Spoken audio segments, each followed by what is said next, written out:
Dungeon Degenerates has a TTRPG coming up. I don't make time typically to play TTRPGs, and we don't play them here on the channel, although we do have a bit of a series dedicated to discussing the tabletop role-playing games that I would rather play than Dungeons & Dragons, given the time and crowd of people and inclination and matching schedules and all of that. It is dedicated to absolutely hating on, full offense, the homogenization of the tabletop experience with Wizards of the Coast's approach to money over members, customers over characters. The independent scene is where TTRPGs shine. Putting that aside, something that we do look at here on the channel, which is primarily focused on the fantasy element in board gaming, looking at dungeon crawlers and unboxing, news, homebrew, playthroughs, sometimes a little bit of sci-fi or horror in the mix. Those are kind of under the purview of fantasy sometimes. We look at choose-your-own-adventure style books, and I say that because that's the household name for the type of game book that allows you to read through and then make a decision, and the decision usually has you turning to a different page than the next one. You flip somewhere else in the book. The better of these books, yes, I did say better, will have sort of a role-playing element to them, some dice mechanics or some sort of way to choose a number, some stats that eventually raise for your character, giving you some character development. And so that's why I was a bit over the moon when I saw these Dungeon Degenerates Choose or Lose stories on the Goblinko shopping mall. I didn't buy these were sent to me from Goblinko, so thank you very much, Goblinko, for the kind gifts. We're going to be a little bit more casual, a little bit more candid with this presentation, if you will, and we're going to show you what these are all about. And by we, I mean me and the mouse that I carry in my pocket. It's a little Midwestern saying. I've devised my own sort of version of this saying. I'm actually 127 rats wearing a skin suit. So if I ever say we, that I mean the conglomerate rat mind. Now, whether this one is different because of a change and then return to design convention, or somebody just forgot to apply the template midway that puts the number in the corner and then the choose or lose story over the middle, I'll never know. But I did think it was funny. I had to second guess everything. I'm like, did they really just send me volume 1 and 3? No, this is volume 2. And you'll see some imagery on, I think, the website itself, where it is marketed as number 2 in the Choose or Lose story series, not a dungeon crawl adventure module. Although they are pretty much the same thing. I like the callback to the household brand with this version of the cover, but I greatly appreciate them calling themselves Dungeon Crawl Adventure modules. I'd like to get something out of the way very quickly. Overall, I really like Dungeon Degenerates. I like the artistic direction that it has. I don't think every game needs to look like this, but I also don't think that every game needs to look like any other game out there. So the art style is going to turn some people off. Whatever, it is what it is. Being sent stuff like this will not color my overall opinion, my first impressions, what I thought I would be getting, what I ended up getting, anything like that. I am going to say that I was highly dismayed when I opened these up and found that they are essentially just pieces of paper that have had stuff printed on them and then they were bound together. Somebody did have a saddle stitcher. Good. It's hard to complain, when things are free, but I was going to spend money on these. I guess what I'm saying here is I don't know if I would have spent the money on these knowing that they aren't exactly books, or at least they wouldn't have made it to the top of my priority list. I would have tried to have gotten some of the content expansions first, next. This was on my shopping list for Hand of Doom, and these are compatible completely with Hand of Doom because these are not standalone game books. They are actually adventure modules that are to be used with Hand of Doom. Each one comes with, at the very least, a new playing card that is going to be basically the theme of the Choose or Lose story itself, the adventure module itself. The first one, Grime and Gold at the Ghost Gate, comes with a Wetlands monster card. The second volume comes with a Highlands monster, and the third volume comes with an Epic monster. Each one also comes with its own area map. Now, I don't like having an area map a playable part of the game. That's just a piece of paper. I can't stand that. I'm gonna have to do something to get this onto some MDF or some grayboard or something and wrap it over it and really make it look nice. And then I can put it into my game box. That's my intent with this. But the art and the presentation, everything else about it, the coloring, specifically the way that it was printed onto the paper, everything looks great. The book itself, it's hard for me to call it a book. It is basically the size of a quest book. I don't want to split hairs with anybody on that. It has a job, and it does that job, but it's not the job that I thought it would be doing. I thought that these would be And yeah, I'm still whining just a little bit about my expectations, and maybe this is on me for not looking closely enough at the store page itself, because maybe this is very, very obvious. I really thought this would be more along the lines of the size and format of, say, Lone Wolf Fighting Fantasy, Fabled Lands for a more contemporary version. All books that I have here on the channel and have reviewed and stuff, not Fabled Lands. I've had those for years, and I'm so sorry that I have not gotten those out to look at on the channel. We'll have to do that very soon, when I'm not flooded with other stuff, which is almost all the time. No, these are modules that are sort of like Choose Your Own Adventure books, but they have consequences with the board game, and you are to play them with the board game. You must have the board game to play these. So I would like to talk a little bit, really read verbatim what's on the pages here, because it's going to do a much better job of explaining how to use this book. And then we'll look at a couple of passages without going into too many spoilers. And this is just here as a backdrop, so we're into a book reading mode today, my fellow adventurers. One more point about the presentation of it. It's great. For what this is actually just fine. We have some lovely art peppered through. It's not sparing at all with the art. The art is everywhere through here. We do have adventure sections. We do have areas where you can tick boxes, and if the box is already ticked, then there is going to be a different consequence than when you land here the first time. This I've only seen done in Fabled Lands. It's not something you would do in Lone Wolf. It's not something you would do in, well, so far I haven't encountered it in Lone Wolf, and so far I haven't encountered it in Fighting Fantasy. It may be in those books, but this is a common thing for Fabled Lands to do, which is cool because it can change how you land back on a space in the book. It's also kind of not cool because you have to go through, and when you are ready to reset the book, you'll have to erase all of the tick marks that you made on every single page. So it might be better to have a separate page with all of these sections that have the check boxes, and have the player record whether or not they have checked that box for that section. Is this advice for Goblinko? Is this advice for Sean? Not necessarily, kind of, but also just like anybody who's making a game book, it can be a super pain to reset your progress. I'm gonna have to do it with my Fighting Fantasy books. Okay, this is for Dungeon Degenerates Hand of Doom. Before you start playing, this adventure isn't to be played sequentially. You start at the beginning, but the sequence of the adventure is told you by the entry that you are on. We know this by now, right? This adventure module plays like Choose Your Paragraph adventure or solo co-op dungeon crawl role-playing adventure. Instead of the Werestrike map, your party will move on the fish-like map included. Each room and corridor on the map counts as a location for rules purposes. And just to be clear, we are moving around in the inside of this fish, the yellow kind of being the connecting corridors. Ugh, I can smell it already. Images you can smell, such as placing, explored tokens, or resting. Most of the encounter phase rules apply normally, with a few exceptions. You only need the Dungeon Degenerates Hand of Doom box to play this module.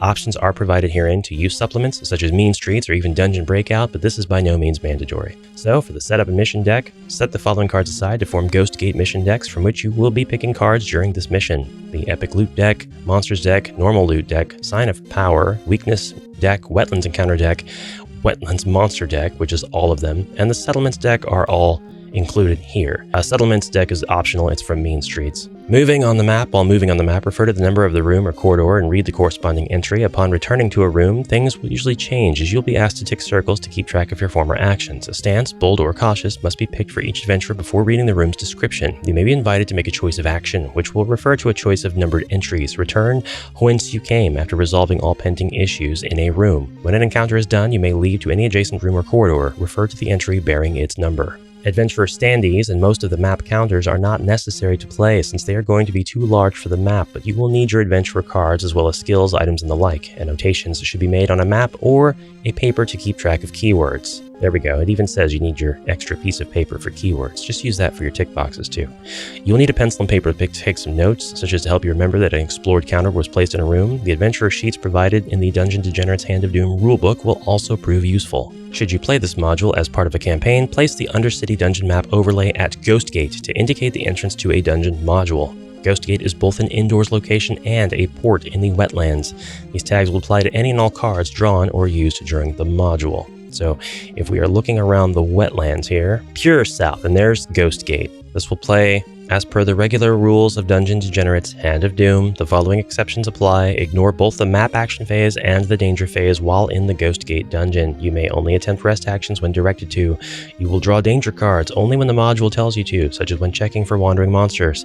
The encounter phase works as usual unless otherwise noted in an area's description. Ignore the rules for Doom tokens and the Hand of Doom, except as the text explicitly mentions it. If the danger level in Tomb Lake increases beyond 6, keep it at 6 and then apply the Sign of Power card, which is called the Finger of Scorn, immediately, and then discard it afterwards. Should you play this module as part of a campaign play, if the Hand of Doom was already at the Ghost Gate when the mission begins, it still applies as before. Splitting the party in the Ghost Gate dungeon would make the game unmanageable. For simplicity's sake, adventurers cannot be split from the party, and that makes sense because you only have one book with one choose-your-own-adventure path system. Doing so would unfortunately cause them an immediate and painful death from a hidden trap. However, party members may escape to an adjacent room as long as all they do is wait for combat to finish. I like that, that's good. We've got some modified rules here. Loot, wandering monsters, monster numbers, fatigued, detained, all things that can be applied to your game. We have a prologue. Perhaps it was the liquor or your declining coins, but the words of the toothless hag touched a soft spot in your greedy soul.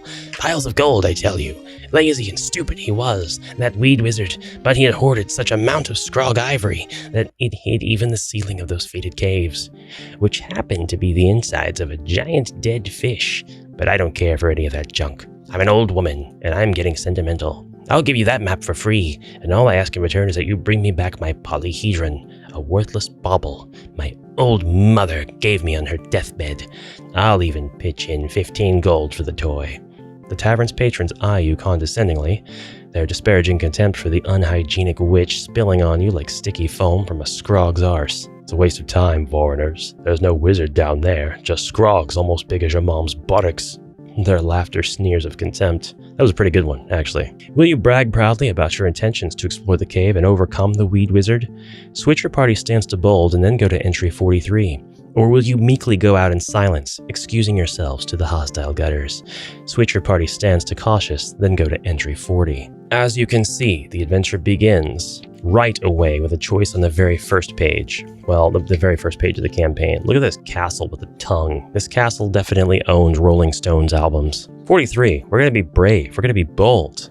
We're going to be Batman. As you exit the shaky stilt tavern, mutated bog gutter folk, the heretical and fishy fishmongers, block your path. Their expression a mix of sadness and determination. You must go there. It is a sacred place, and there is no wizard or treasure for you. Just death. Go back. Do you mean you must not go there? Don't tell me that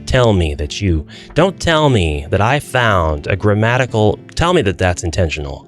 Tell me, in the very first passage that you turn to, or can turn to, that there's not a mistake. You must go there. It is a sacred place. There is no wizard or treasure for you, just death. Go back. Okay, anyways, if you accept their terms, go to entry 41, but if you refuse, a fight will ensue. Draw the Fishmonger card. Wetlands monsters. Fishmongers always summon more fishmongers who also have the summon ability. The maximum of such summons is 3 per encounter. If you're bold stance, then pushing energetically through, you may escape the fight normally, but using morale instead of agility. If an adventurer fails, escape still ensues, but the adventurer suffers the lowest test die in wounds. If you're a cautious stance, your meekness before adversity forces the adventurers, if they attempt to escape but fail the agility test, to suffer their highest die in wounds, but they escape nevertheless, heedless of the fishmonger's curses and dire warnings. Upon victory, one adventurer gets 1 luck if you defeat all the foes. The encounter leader decides whom. Mark the fishy keyword.